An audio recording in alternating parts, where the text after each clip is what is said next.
Chapter 14. One Sabbath, when Jesus went to eat in the house of a prominent Pharisee, he was being carefully watched. There in front of him was a man suffering from dropsy. Jesus asked the Pharisees and experts in the law, "Is it lawful to heal on the Sabbath or not?" but they remained silent. So taking hold of the man, he healed him and sent him away. Then he asked them, "If one of you has a son or an ox that falls into a well on the Sabbath day, will you not immediately pull him out?" and they had nothing to say. When he noticed how the guests picked the places of honor at the table, he told them this parable. When someone invites you to a wedding feast, do not take the place of honor, for a person more distinguished than you may have been invited. If so, the host who invited both of you will come and say to you, "Give this man your seat."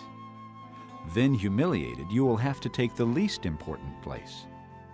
But when you are invited, take the lowest place, so that when your host comes, he will say to you, "Friend, move up to a better place." Then you will be honored in the presence of all your fellow guests. For everyone who exalts himself will be humbled, and he who humbles himself will be exalted. Then Jesus said to his host, When you give a luncheon or dinner, do not invite your friends, your brothers or relatives, or your rich neighbors. If you do, they may invite you back, and so you will be repaid. But when you give a banquet, invite the poor, the crippled, the lame, the blind, and you will be blessed. Although they cannot repay you, you will be repaid at the resurrection of the righteous. When one of those at the table with him heard this, he said to Jesus, "Blessed is the man who will eat at the feast in the kingdom of God." Jesus replied, A certain man was preparing a great banquet and invited many guests. At the time of the banquet, he sent his servant to tell those who had been invited, "Come, for everything is now ready." But they all alike began to make excuses. The first said, "I have just bought a field and I must go and see it. Please excuse me." Another said, "I have just bought 5 yoke of oxen and I'm on my way to try them out. Please excuse me." Still another said, "I just got married, so I can't come." The servant came back and reported this to his master. Then the owner of the house became angry and ordered his servant, "Go out quickly into the streets and alleys of the town and bring in the poor, the crippled, the blind, and the lame."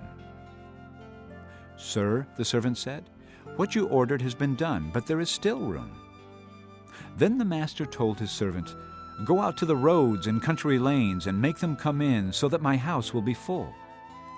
I tell you, not one of those men who were invited will get a taste of my banquet. Large crowds were traveling with Jesus, and turning to them he said, If anyone comes to me and does not hate his father and mother, his wife and children, his brothers and sisters, yes, even his own life, he cannot be my disciple. And anyone who does not carry his cross and follow me cannot be my disciple. Suppose one of you wants to build a tower. Will he not first sit down and estimate the cost to see if he has enough money to complete it? For if he lays the foundation and is not able to finish it, everyone who sees it will ridicule him, saying, "This fellow began to build and was not able to finish." Or suppose a king is about to go to war against another king. Will he not first sit down and consider whether he is able with 10,000 men to oppose the one coming against him with 20,000? If he is not able, he will send a delegation while the other is still a long way off and will ask for terms of peace. In the same way, any of you who does not give up everything he has cannot be my disciple. Salt is good, but if it loses its saltiness, how can it be made salty again? It is fit neither for the soil nor for the manure pile. It is thrown out. He who has ears to hear, let him hear.